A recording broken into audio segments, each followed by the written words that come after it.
Kuzey Atlantik Okyanusu'nda buz ile ateşin buluştuğu yer, İzlanda. Yalnızca ben ve bisikletim Alev.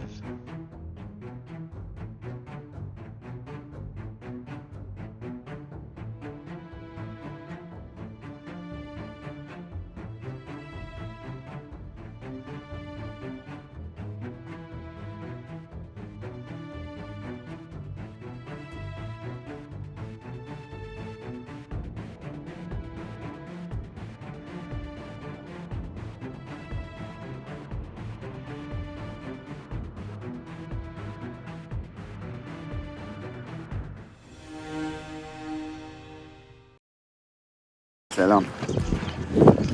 Dördüncü gündeyim. Snorrastadır çiftliğindeyiz.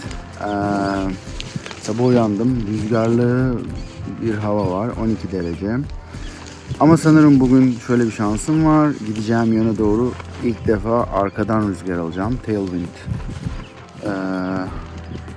Dolayısıyla yol konusunda çok endişeli değilim. Erken çıkıp erken varmak istiyorum. Saat 10. İşte bir saat toparlanmak sürse, hazırlanmak vesaire. 72 kilometre yolum var. Bir sonraki kamp alanına. Evet, toparlanmaya başlıyorum. Size bisikletimden bahsetmek istiyorum. İsmi Alev. Kendisine bisiklet denilmesine hiç hoşlanmaz. Bu Trek marka Powerfly Generation 4 serisi. Yani 4. jenerasyon serim demek. 10 vites. İçinde şurada gördüğünüz kapağın altında 625 Wh batarya var. 29 inç jant, disk frenler. Gayet güzel bir makina. Çok memnunum şimdilik. Yani burada zaten böyle bir bisikletle çıkarken iyi bisiklete ihtiyacınız var arkadaşlar. Bu en iyisi mi? Hayır, kesinlikle. Araba parasında bisikletler var. Ama benim için iş görecek, ideal ve kiralamayla kıyaslandığında yeni bir bisiklet sahibi olmama izin veren bir bisiklet. Evet, Alev yani kendisi. Tabii buradan şimdi seksist linçler yiyeceğim belki. Niye bisiklete isim veriyorsunuz? Vallahi oldum bittim. Arabalarıma, motosikletime, bisikletlerime hep isim verdim. İşte Ahu'dur, Asu'dur, Arzu'dur, Ajda'dır. Bu da Alev. Öyle. Beni tanıyanlar bilir, modaya çok önem veririm. Öyle ki kombinlerime her zaman temiz çamaşır yığınının rastgele toplanma sırası karar verir.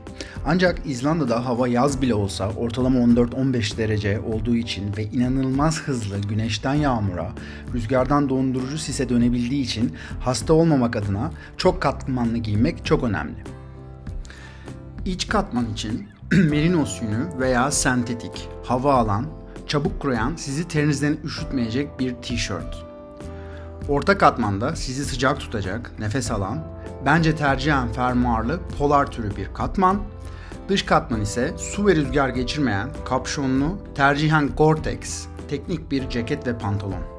Aşırı yağmurlu havalar için panço, rüzgar için buff, bandana veya kapşon, ıslanıp kurumama ihtimaline karşı mümkünse 2'şer tane bere ve eldiven. Unutmayın, ıslak veya eldivensiz uzun sürüşler parmaklarınızda romatizmal ağrıya neden olabilir. Mayo dışında bence şort yaz bile olsa getirmenize gerek yok. Aksi takdirde... Evet. Biraz yük boşaltmam gerekiyor. O yüzden Mordon'un ve kalitenin adresi Koton'dan aldığım uçakta geleyim ama İzlanda için tamamen gereksiz olan bu vizyonsuzluk şort. Sığmıyorum. Çantalar çok zor sığıyor. Patlayacak diye korkuyorum. O yüzden hep boşaltmaya karar verdim. Bay bay. Dördüncü gün. Yola başlıyoruz.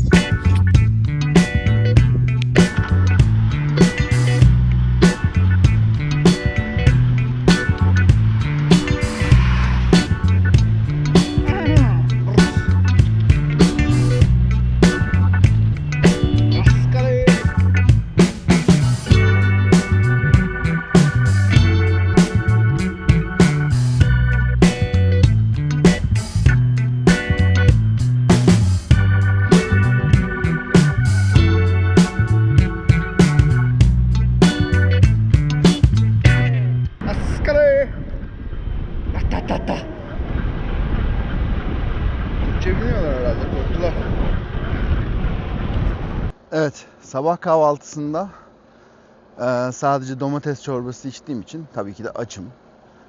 Yaklaşık 30-32 kilometre falan geldim. Dedim yol üzerinde bir tane benzinci var. Girerim orada şöyle güzel bir yemek yerim.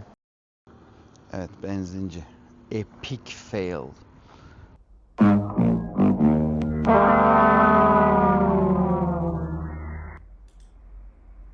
İzlanda'da bir sonraki alışveriş yapacağınız yer özellikle kuzeye doğru 80 veya 100 kilometre sonra olabilir. Dolayısıyla mutlaka yanınızda atıştırılacak bir şeyler olsun. Aksi takdirde doğanın sesine mide gurultunuz eşlik edecektir.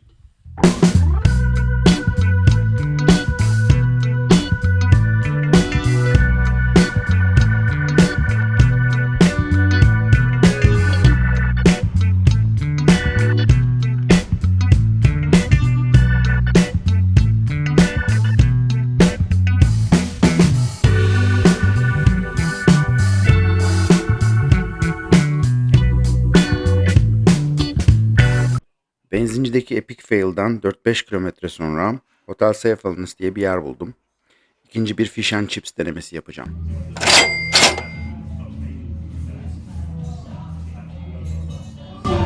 Limonu bolladık.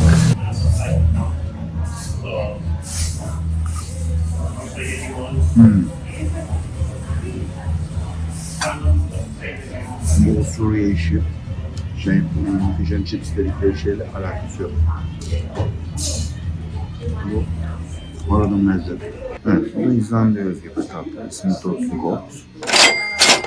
İçinde bizdeki mozaik pasta gibi bir şey ama bisküvi kırıntısı yerine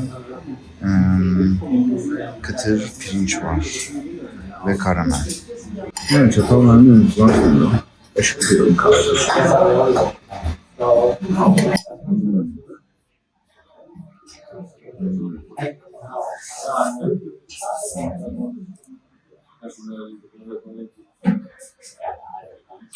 Resmin böyle bağlı bir tane içi pirinçli bir çikolatası vardı. Onun kokusu.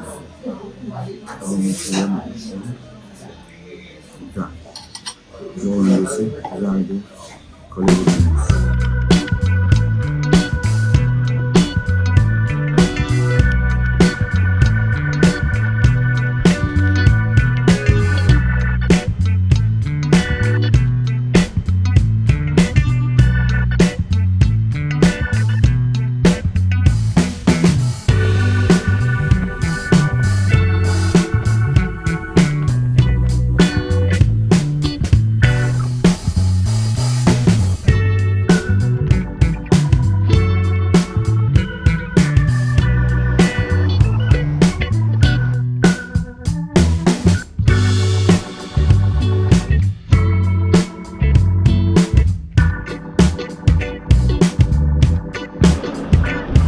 Bu ne?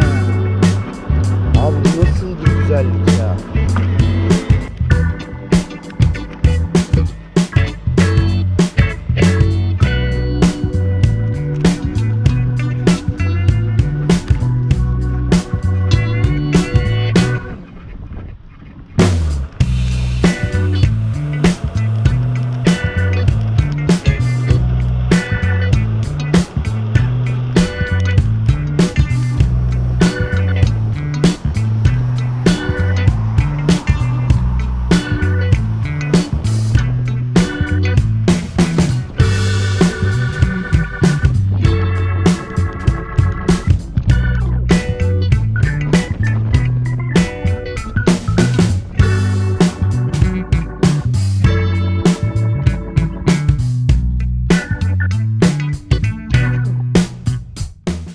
Sıfır pedal rüzgarla gidiyorum.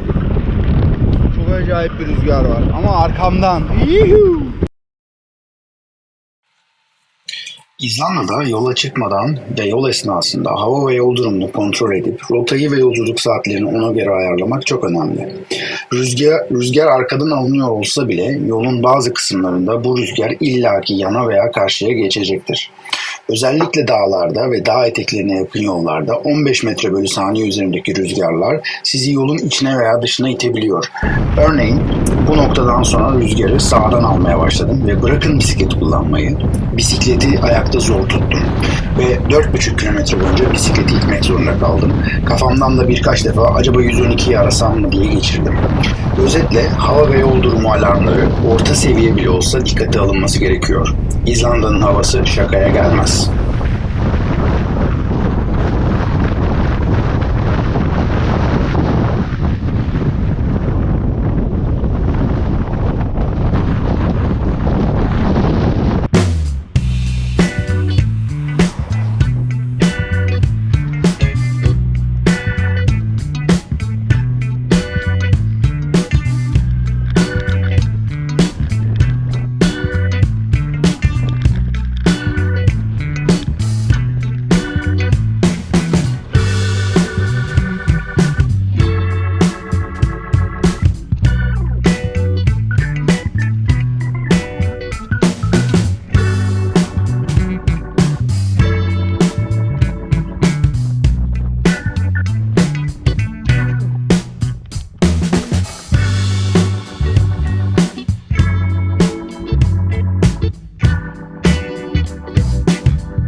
Evet, Stikishólmur'a vardım.